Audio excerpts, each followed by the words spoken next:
Hi, my name is Chuck Warby, NCAA Wrestling Secretary Rules Editor. Welcome to this year's rules update going into the 2020-21 season.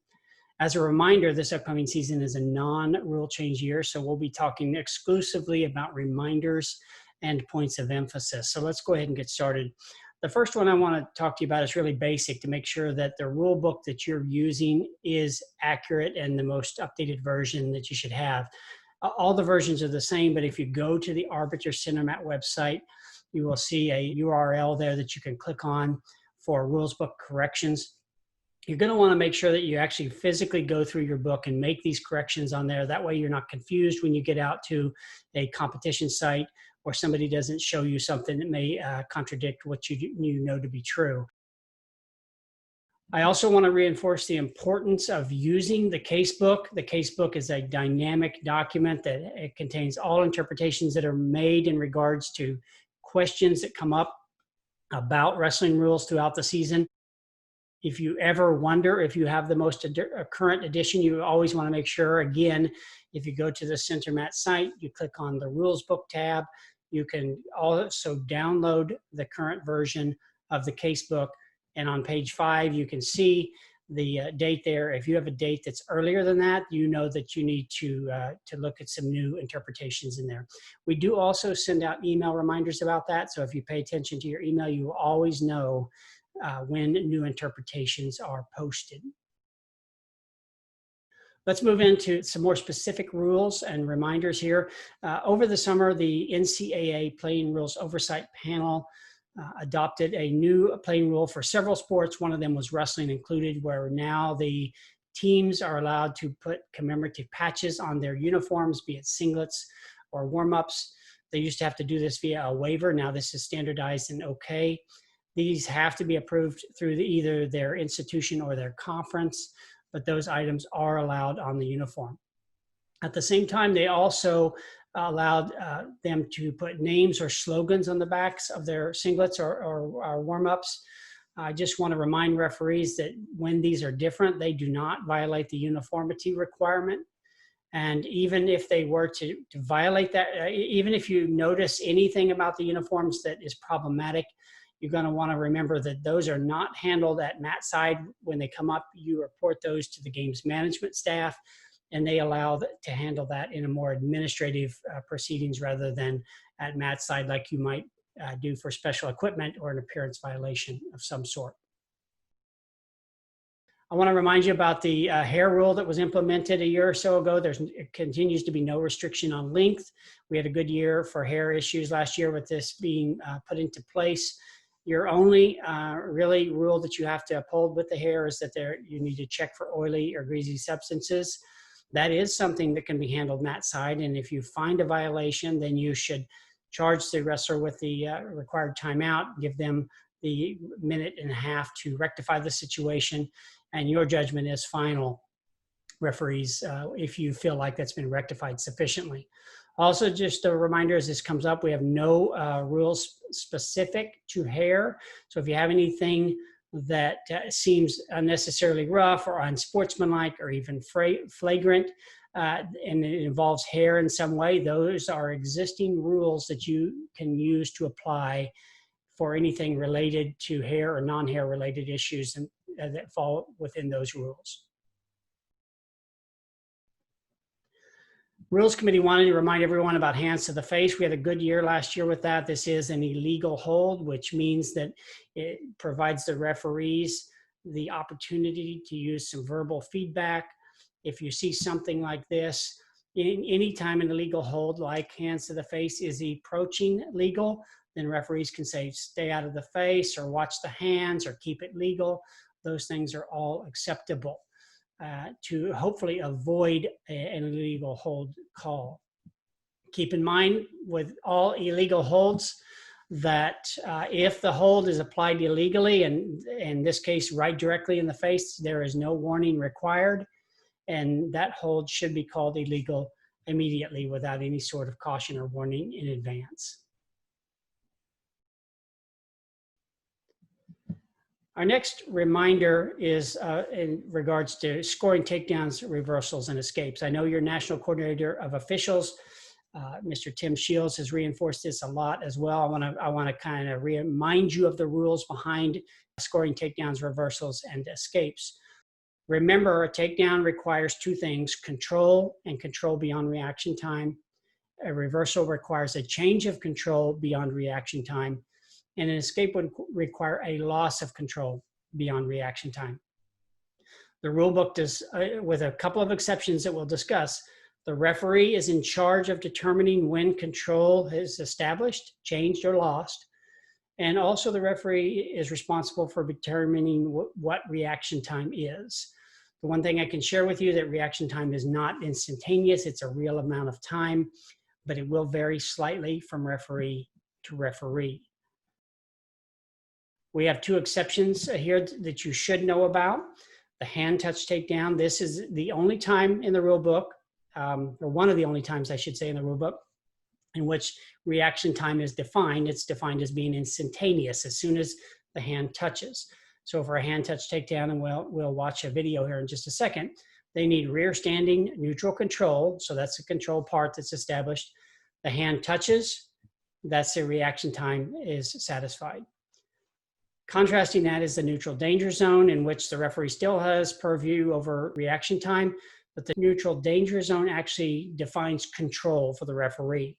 So as you issue the neutral danger signal and you get to the end of your count, the rule book is telling you that that's control and you award the takedown. Let's look at a couple of examples here.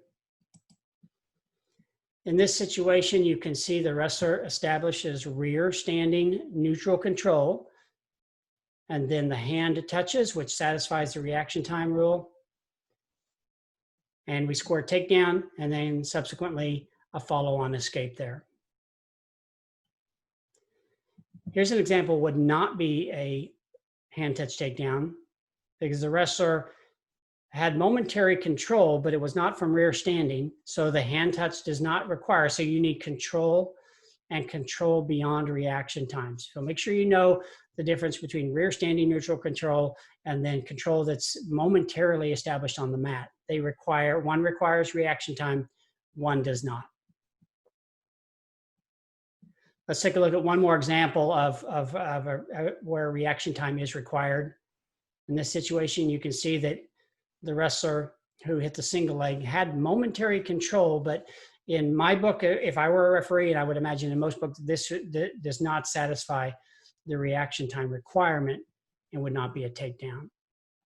We want to make sure we've had the mandatory counts for drop downs, side headlocks, waist and ankles for a number of years now. The referees and coaches have a good understanding on this. I want to make sure you all know the interpretations. You'll notice on this slide where I don't cite rules, but I cite interpretations. AR 5-17, 5-18. AR stands for approved ruling. That means a question has come to the Secretary Rules Editor, and I've made a determination on that and counseled with the Rules Committee. And these are the same as a rule that you'll find in the rule book. So the offensive wrestler in the offensive or defensive position, when a wrestler decides to use a side headlock or waist and ankle or a drop down, the offensive wrestler bears all the responsibility for satisfying the rule to come back up or release the hold before the fifth count. All right, so if they cannot do that, they will be issued a stalling call. That's an important reminder in the down position.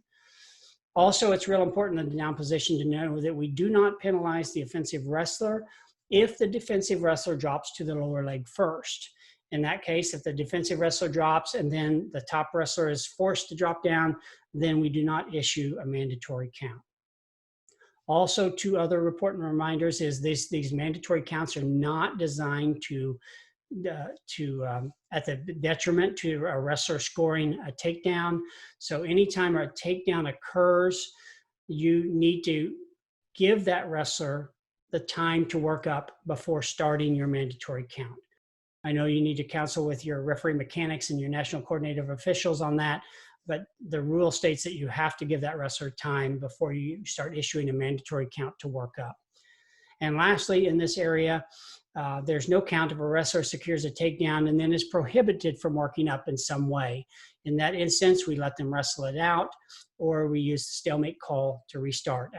This is, of course, after awarding the takedown. The final area that I want to put it out as a point of emphasis is the neutral position stalling. This has been an outstanding rule for us. We've had a number of years to get really good at this, and the coaches have worked hard to train the wrestlers appropriately with this rule. The one thing I want to make sure that everyone gets just really embedded into their mindset here is that the ideals expressed in this rule are that neither wrestler may cause an unnecessary restart by forcing an out-of-bounds call by the referee. This is not about who's the aggressor. This is not about who has been aggressive or who has been stalling. This is about someone who forces an unnecessary restart in the neutral position. That is not allowed per Rule 5.7.5. As a reminder, referees, every time a neutral out-of-bounds call occurs, you are required to make a decision. You can say that one or both wrestlers are leaving the wrestling area and call stalling on one or both wrestlers. You can say that one wrestler pushed or pulled the opponent out of bounds, or you can say that wrestling action is taking place in which they went out of bounds with neither wrestler having any sort of concept of restarting the match unnecessarily. Let's take a look at a couple of videos here. This is the wrestler in the green ankle bands, and you can see this is a few years ago with Mr. Shields making the call. But the green wrestler is making minimal to no effort. This is what you want to ask in your mind. If it's minimal to no effort, the person backing out will always be charged with the neutral out-of-bounds stalling call.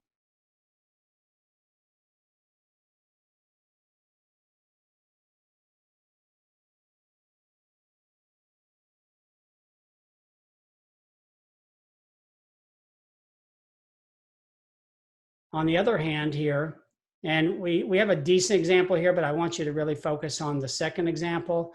In this situation, if we look at this wrestler in the clip coming up, the wrestler in red is making a substantial effort to stay in bounds. The wrestler in the green is pushing and pursuing, and even though the wrestler in the red ankle bands moves left and right and backs up, the wrestler in the green ankle bands is clear that he's not executing any tactic. He simply is forcing an unnecessary restart in the neutral position and would be called for neutral out-of-bounds stalling by pushing.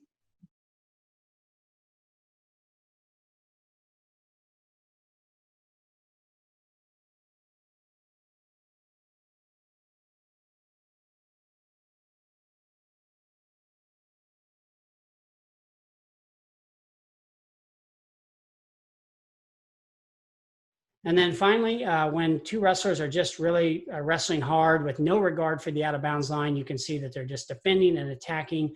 We have a very clear action call in this type of situation.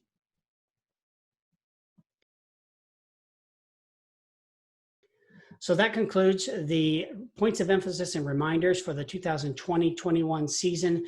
Again, I'm Chuck Barbie, the Secretary Rules Editor and Weight Management Liaison. I encourage you to email me if you have any questions or follow-up questions in regards to this, and I wish everyone the best of luck for a great season.